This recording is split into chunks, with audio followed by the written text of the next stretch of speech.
Hi everyone, welcome back to intentowl. ఈరోజు మనం సింక్థింగ్ అనే ఒక ఓపెన్ సోర్స్ టూల్ గురించి డిస్కస్ చేద్దాం. సింక్ లేకపోతే సింక్రనైజేషన్ అంటే అందరికీ తెలిసే ఉంటుంది. సో ఏదైనా మల్టిపుల్ లొకేషన్లో సేమ్ డేటాని మెయింటైన్ చేయడాన్ని ఏమంటారంటే సింక్రనైజేషన్ అంటారు. సో ఈ సింక్రనైజేషన్ టూల్తో స్పెసిఫిక్గా చెప్పాలనుకుంటే ఈ సింక్థింగ్తో మనం ఏంటంటే బ్యాకప్స్ని ఆటోమేటిక్గా కాన్ఫిగర్ చేసి పెట్టుకోవచ్చు. ఫర్ ఎగ్జాంపుల్, ఇది మన ల్యాప్టాప్ అనుకోండి, ఇది మన సర్వర్ అనుకోండి. ప్రతిసారి మన సర్వర్లోకి మన సిస్టంలోని బ్యాకప్ని పుష్ చేయడం అనేది ఒక చిన్న హెక్టిక్ వర్క్లా ఉంటుంది. మనం మిస్ అవ్వచ్చు, మర్చిపోవచ్చు, అలా చేసుకోవచ్చు. అలా కాకుండా మీరు ఎప్పుడైతే సింక్థింగ్ని కాన్ఫిగర్ చేసి పెట్టుకుంటారో ఈ రెండిట్లోనూ, సో ఆటోమేటిక్ ఏమవుతుందంటే మీరు ఒక ఫైల్ని క్రియేట్ చేసినప్పుడు లేకపోతే ఎడిట్ చేసినప్పుడు ఆటోమేటిక్గా ఏంటంటే అది సర్వర్లోకి సింక్ అయిపోతుంది. దీనివల్ల ఏమవుతుందంటే మన డేటా సెక్యూర్గా ఉంటుంది. ప్లస్ ఇంకోటి ఏంటంటే ఫైల్ వర్షనింగ్ అనే ఆప్షన్ ద్వారా మనం కావాలనుకుంటే ఇన్ కేస్ ఒక్కొక్క ఫైల్ని ఎడిట్ చేసినప్పుడు ఒక్కొక్క వర్షన్ని క్రియేట్ చేసి పెట్టుకోవచ్చు. ఈ సర్వర్లో లేకపోతే మన క్లయింట్లో ఒక చిన్న ఫైల్ని క్రియేట్ చేసాము.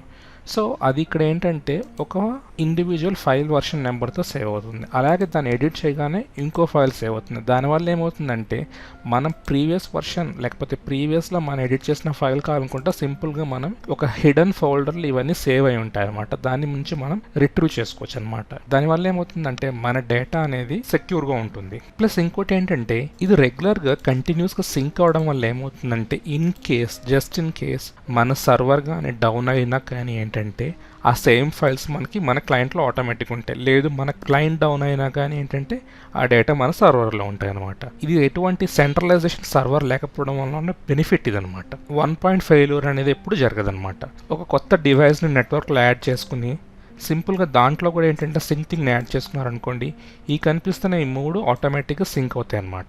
సో దీనివల్ల ఏంటంటే ఫెయిల్యూర్ అనేది ఎప్పుడు జరగదు. ప్లస్ దీంట్లో ఇంకా అడ్వాంటేజ్ ఏంటంటే ఇది క్రాస్ ప్లాట్ఫామ్. ఫర్ ఎగ్జాంపుల్ ఇక్కడ నేను ఉబుంటూ యూస్ చేస్తున్నాను, ఇక్కడ విండోస్ యూస్ చేస్తున్నాను, ఇక్కడ బిఎస్డి కానీ సోలారిస్ కానీ ఏది యూస్ చేసినా ఏంటంటే క్రాస్ ప్లాట్ఫామ్ కంపాటబిలిటీ ఉండడం వల్ల మీకు బ్యాకప్స్ తీసుకోవడం అనేది లేకపోతే ఒక ఫైల్ సర్వర్ లాగా మెయింటైన్ చేయడం అనేది చాలా ఈజీ అవుతుంది. ప్లస్ మీరు కావాలనుకుంటే దీన్ని టీఎస్ఎల్ ద్వారా సెక్యూర్గా కూడా రన్ చేసుకోవచ్చు.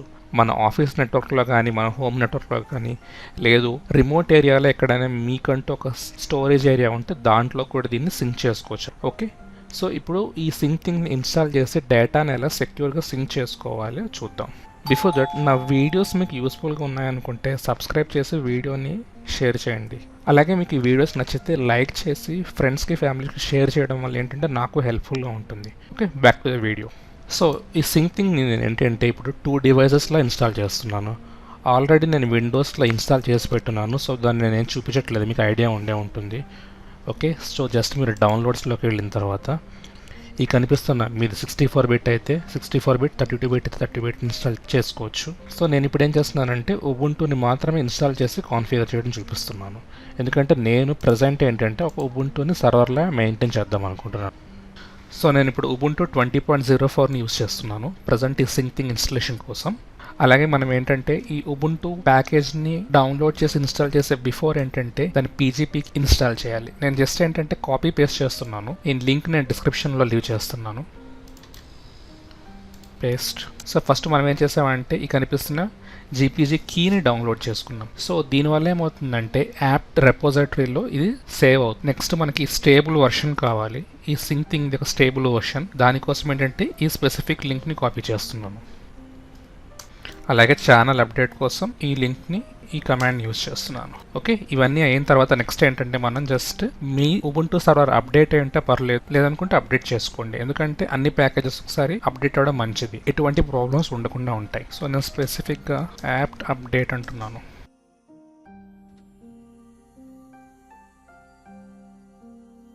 ఓకే, సర్వర్ అప్డేట్ అయింది.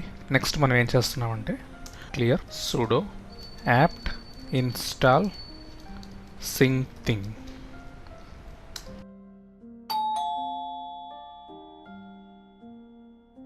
ఓకే, సింక్థింగ్ ఇన్స్టలేషన్ కంప్లీట్ అయింది. బట్ ఈ సింక్థింగ్లో ఒక ప్రాబ్లం ఏంటంటే బై డిఫాల్ట్గా సిస్టమ్ సిస్టమ్ కంట్రోల్ డీమన్ అనేది బ్యాక్గ్రౌండ్లో బై డిఫాల్ట్గా రన్ అవ్వదు. సో దానికోసం ఏంటంటే మనకు చిన్న ప్రోగ్రామ్ని డౌన్లోడ్ చేసుకుని ఎగ్జిక్యూట్ చేయాల్సి ఉంటుంది. సో ఈ డీమన్ని రన్ చేయడం వల్ల ఏమవుతుందంటే ఆటోమేటిక్గా సిస్టమ్ రీస్టార్ట్ అయినా కానీ ఈ సింకింగ్ డీమన్ బ్యాక్గ్రౌండ్లో రన్ అయ్యి మనకి కావాల్సిన సింకింగ్ అనేది వితౌట్ ఎనీ ఇంటరప్షన్ జరుగుతూ ఉంటుంది అనమాట. సో ఈ ప్రోగ్రామ్ ఎక్కడ దొరుకుతుందంటే ఈ కనిపిస్తున్నది సింక్థింగ్ యొక్క అఫీషియల్ గిట్హబ్ పేజ్ అనమాట. దీంట్లో ఈ సిస్టమ్ డి అంటే ఒక డీమన్ సింక్థింగ్ డీమన్ కోసం ఉన్న ప్రోగ్రామ్ ఇక్కడ ఉంటుంది. ఈ కనిపిస్తున్న లింక్లో నుంచి ఈ కనిపిస్తున్న సర్వీస్ మనకు కావాల్సింది రా అంటే ఏంటంటే వితౌట్ ఎనీ ప్రాబ్లం మనకి ఓన్లీ కోడ్ మాత్రమే కనిపిస్తుంది. దీన్ని నేను ఏంటంటే డౌన్లోడ్ చేస్తున్నాను. లింక్ని కాపీ చేసుకున్నాను. wget ఆ కనిపిస్తున్న పీస్ ఆఫ్ ప్రోగ్రామ్ మనం డౌన్లోడ్ చేసి పెట్టుకున్నాం. దీంట్లో ఒకసారి చెక్ చేద్దాం. క్యాట్ సేమ్ ఇక్కడున్న సేమ్ ప్రోగ్రామ్ ఇక్కడికి మనం డౌన్లోడ్ చేసుకున్నాం. సో ఈ కనిపిస్తున్న ఈ కోడ్ని మనం ఏంటంటే రూట్ ప్రివిలేజెస్ అప్లై చేయాలన్నమాట. బై డిఫాల్ట్గా చూడండి యూజర్ ప్రివిలేజెస్ ఉన్నాయి. దీనికి ఏంటంటే మనం రూట్ ప్రివిలేజెస్ అప్లై చేయాలి. దానికి కమాండ్ ఏంటంటే sudo chown. ఈ కమాండ్ మీకు ఐడియా ఉండే ఉంటుంది. Syncthing. ఇప్పుడు చూడండి రూట్ ప్రివిలేజెస్ అప్లై అయ్యాయి. సో ఈ ప్రోగ్రామ్ ఇక్కడ ఈ కనిపిస్తున్న ప్రజెంట్ డైరెక్టరీలో ఉన్న లాభం లేదు, హోమ్ డైరెక్టరీలో ఉంటే లాభం లేదనమాట. ఎందుకంటే సిస్టమ్ కంట్రోల్ అనేది దాన్ని ఇక్కడ సెర్చ్ చేయదు, దాన్ని ఈటీసీ సిస్టమ్ డి సిస్టమ్ అనే ఫోల్డర్లో చెక్ చేస్తుంది. కాబట్టి ఏంటంటే మనం దీన్ని అక్కడికి మూవ్ చేయాలన్నమాట. ఈ కనిపిస్తున్న ప్రోగ్రామ్ని ఈటీసీ సిస్టమ్ డి /system ఈ కనిపిస్తున్న పాత్లోకి మనం మూవ్ చేయాలి. Permission denied. sudo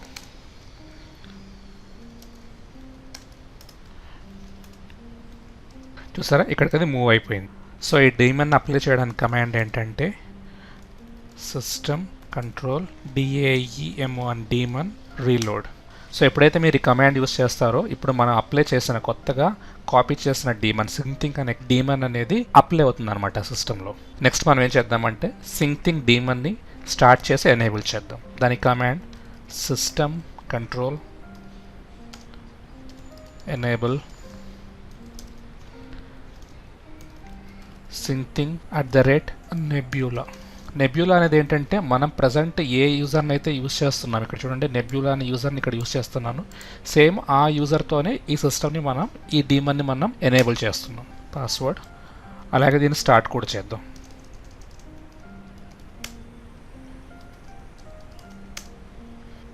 status check చేద్దాం. సో పర్ఫెక్ట్గా రన్ అవుతుంది చూసారా, యాక్టివ్ అండ్ రన్నింగ్ సింక్థింగ్ అనే డీమన్. సో మన సింక్థింగ్ ఇన్స్టలేషన్ కంప్లీట్ అయింది. ఇప్పుడు మనం ఏంటంటే బ్రౌజర్లోకి వెళ్ళి దాన్ని చెక్ చేద్దాం. మన IP:8384. సో మీరు ఎప్పుడైతే ఫస్ట్ టైం ఇలా టైప్ చేస్తారో అప్పుడు ఏమంటుంది, the site can't be reached అంటుంది. ఇలా ఎందుకు అంటుందంటే సెక్యూరిటీ పర్పస్ గురించి ఏంటంటే ఆ సిస్టమ్లో ఎక్కడైతే ఇన్స్టాల్ అయిందో ఆ సిస్టంలో మాత్రమే హోస్ట్ అయ్యే విధంగా ఈ సింక్థింగ్ని కాన్ఫిగర్ చేస్తుంటారు. సో ఆ కాన్ఫిగరేషన్ ఇప్పుడు మనం చేంజ్ చేద్దాం. మీరు ఎప్పుడైతే సింక్థింగ్ ఇన్స్టలేషన్ కంప్లీట్ చేస్తారో ఇక్కడ ఒక హిడెన్ ఫోల్డర్ క్రియేట్ అయి ఉంటుంది .config అని. దాంట్లోకి ఎంటర్ అవ్వాలి. సింక్థింగ్ అనే ఫోల్డర్ ఉంటుంది. దీంట్లో config.xml అనే ఒక ఫైల్ ఉంటుంది. ఈ ఫైల్లో లైన్ నెంబర్ 46 చూడండి. బై డిఫాల్ట్గా చూడండి 127.0.0.1 అని అయిపోయింది, అంటే లూప్ బ్యాక్ అయిపోయింది, అంటే అది ఆ సిస్టంలో మాత్రమే యాక్సెస్ అవుతుంది. సో దాన్ని నేను ఏంటంటే డిజేబుల్ చేస్తున్నాను. సో ప్రతి ఒక్క ఐపీతో యాక్సెస్ అయ్యే విధంగా ప్రతి ఒక్క ఆక్టేట్ని 0 చేసేసాను.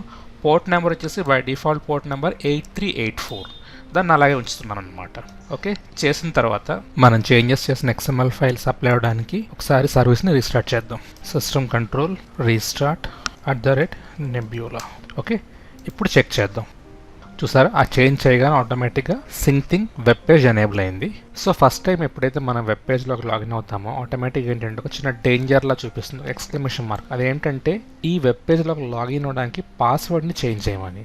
అది ఎక్కడ చేయాలంటే ఇక్కడ చూడండి సెట్టింగ్స్ GUI గ్రాఫికల్ యూజర్ ఇంటర్ఫేస్లోకి వెళ్తే ఇక్కడ చూడండి మీకు యూజర్ నేమ్ పాస్వర్డ్ని మీరు స్పెసిఫై చేయొచ్చు. అలాగే ఇక్కడ కనెక్షన్స్లో చూడండి బై డిఫాల్ట్గా మీరు కావాలనుకుంటే ఆటో డిస్కవరీ మోడ్ ఉంచుకోవచ్చు. అంటే ఆటోమేటిక్గా సింక్థింగ్ ఇన్స్టాల్ అయిన డివైజెస్ అన్నీ ఏంటంటే ఆటోమేటిక్గా డిస్కవర్ అయ్యే మోడ్లో ఉంచుకోవచ్చు, లేదనుకుంటే రిమూవ్ చేసుకోవచ్చు. ప్రజెంట్ నేను దాన్ని రిమూవ్ చేస్తున్నాను అనమాట. సేవ్. సో ఫస్ట్ ఇంకోసారి అది లాగిన్ అవ్వమంటుంది. లాగిన్ అయ్యాను. సో ఆ ఎర్రర్ పోయింది. అలాగే నేను బిఫోర్ చెప్పినట్టు విండోస్లో ప్రోగ్రామ్ ఆల్రెడీ నేను ఇన్స్టాల్ చేసి పెట్టున్నాను. ఓకే, నేను దీంట్లో ఇంకో ఆప్షన్ ఉంటుంది చూడండి, ఓపెన్ ఇన్ ఎక్స్టర్నల్ బ్రౌజర్. నేను ఈ రెండింటిని ఏంటంటే ఈజీగా యాక్సెస్ చేయడం గురించి బ్రౌజర్లోనే ఓపెన్ చేశాను అనమాట. నెక్స్ట్ మనం ఏం చేయాలంటే ఇక్కడ కనిపిస్తున్న విండోస్ సిస్టమ్ని, ఇక్కడ కనిపిస్తున్న ఈ ubuntu సర్వర్ని ఏంటంటే కనెక్ట్ చేయాలి. అలా కనెక్ట్ చేయడం వల్ల ఏమవుతుందంటే డేటా అటు ఇటు సింక్ అవ్వడం స్టార్ట్ అవుతాయి. అది అలాగో చూద్దాం. సో ఫస్ట్ ఆఫ్ ఆల్ నేను ఏం చేస్తున్నానంటే ఈ ubuntuని ఈ విండోస్ సిస్టంలోకి కనెక్ట్ చేస్తాను. అది ఎలా కనెక్ట్ చేయాలంటే ఇక్కడ చూడండి, ఐడెంటిఫికేషన్ అని చెప్పి ఒకటి ఉంది. సో ఈ ఐడెంటిఫికేషన్ క్లిక్ చేయగానే మీకు ఇక్కడ QR కోడ్ ఉంటుంది, అలాగే ఒక కోడ్ కూడా డిస్ప్లే అవుతుంది. మీరు మొబైల్లో, ఆండ్రాయిడ్ మొబైల్లో కానీ సింక్థింగ్ ఇన్స్టాల్ చేసుకుంటే ఈ QR కోడ్ని యూస్ చేసుకోవచ్చు. లేదు అనుకుంటే ఈ కనిపిస్తున్న కోడ్ని కాపీ చేసుకొని ఏ సిస్టంలో అయితే మీరు దీన్ని కనెక్ట్ చేయాలనుకుంటున్నారో దాంట్లోకి వెళ్ళి రైట్ సైడ్ బాటంలో చూడండి రిమోట్ డివైసెస్ అని ఉంటుంది, దాంట్లో యాడ్ రిమోట్ డివైస్, దాంట్లోకి వెళ్ళి జనరల్లోకి వెళ్ళి ఆ కోడ్ని పేస్ట్ చేయండి. అలాగే ఇక్కడ డివైస్ నేమ్, మీరు ఆ సిస్టమ్ని ఎలా ఐడెంటిఫై చేయాలనుకుంటున్నారో దాని యొక్క నేమ్, నేనేంటంటే ubuntu అని ఇస్తున్నాను, ubuntu సర్వర్. అలాగే అడ్వాన్స్డ్లోకి వెళ్ళి బై డిఫాల్ట్గా డిస్కవరీ మోడ్ని మనం స్టార్టింగ్లో డిజేబుల్ చేస్తాం కాబట్టి ఆ ubuntu యొక్క IP కూడా మనం ఇక్కడ మెన్షన్ చేయాలి, TCP:/192.168.0.11 చేసిన తర్వాత సేవ్ చేయండి. సేవ్ చేసి ఆ ubuntu సిస్టంలోకి వెళ్ళగానే ఇక్కడ మీకు ఒక నోటిఫికేషన్ వచ్చి ఉంటుంది, ఏంటంటే ఆ విండోస్ సిస్టమ్ని యాడ్ చేయాలా వద్దా అని. మీరు ఎస్ అంటే యాడ్ డివైస్ అంటే యాడ్ అవుతుంది, ఇగ్నోర్ అంటే ఇగ్నోర్ అవుతుంది.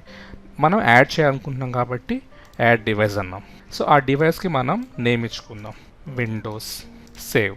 సో ఆటోమేటిక్గా ఏమవుతుందంటే ఈ రెండు డివైస్లు కనెక్టెడ్ మోడ్లోకి వచ్చేస్తాయి. ఇందాక డిస్కనెక్టెడ్ ఉన్నాయి చూడండి, ఇప్పుడు కనెక్టెడ్ అని వస్తున్నాయి. చూసారు, ఇప్పుడు ఈ రెండు కనెక్ట్ అయ్యి సింకింగ్ కూడా స్టార్ట్ అయింది. కాకపోతే ఏం సింక్ అవ్వాలో మనం ఇక్కడ మెన్షన్ చేయలేదన్నమాట. ఒక సింకింగ్ అనేది స్టార్ట్ చేస్తాం కాబట్టి ఇక్కడ కనెక్టెడ్ అని వచ్చింది, కానీ ఏం సింక్ అవ్వాలి ఇక్కడ మన ఫోల్డర్స్లో మెన్షన్ చేయాలి.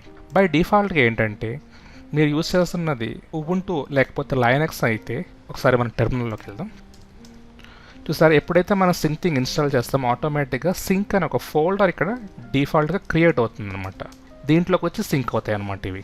అదే విండోస్ విషయానికి వస్తే ఆటోమేటిక్ ఏంటంటే డాక్యుమెంట్స్లో సింక్ అని ఒక ఫోల్డర్ క్రియేట్ అవుతుంది అనమాట. చూసారా, సింక్ అని ఒక ఫోల్డర్ క్రియేట్ అయింది. బై డిఫాల్ట్గా దీంట్లో ఫైల్స్ అటు ఇటు సింక్ అవుతాయి. కానీ సింకింగ్ స్టార్ట్ అవడానికి మనం ఏం చేయాలనుకుంటే బై డిఫాల్ట్ ఫోల్డర్లోకి వెళ్ళి ఎడిట్లోకి వెళ్ళి షేరింగ్లో దేంతో అయితే షేర్ చేయాలనుకుంటున్నామో దాన్ని సెలెక్ట్ చేసి, ఇక్కడ నేను ఓన్లీ విండోస్ని మాత్రమే కనెక్ట్ చేశాను. నెట్వర్క్లో ఒక 10 సిస్టమ్స్ ఉంటే ఆ నేమ్స్ అన్ని ఇక్కడ డిస్ప్లే అవుతాయి అనమాట, దాన్ని సెలెక్ట్ చేసుకోవాలి. అలాగే ఇక్కడ ఫైల్ వర్షనింగ్ అని ఒక ఆప్షన్ ఉంది. నేను చెప్పాను కదా బ్యాకప్ తీసుకోవడానికి ఈజీగా ఉంటాయని. ట్రాష్ క్యాన్ ఫైల్ వర్షనింగ్ అంటే ఏంటంటే మీరు ఇక్కడ డేట్ ఫిక్స్ చేసుకోవచ్చు. ఫర్ ఎగ్జాంపుల్ 10 days తర్వాత ఈ పర్టికులర్ ఫైల్ ఆటోమేటిక్గా డిలీట్ అవ్వాలి, ఎక్కడికి వెళ్ళాలి అవన్నీ ఇక్కడ మనం స్పెసిఫై చేయొచ్చు. ఓకే, ప్రజెంట్ నేను నో ఫైల్ వర్షనింగ్ పెడుతున్నాను, సేవ్.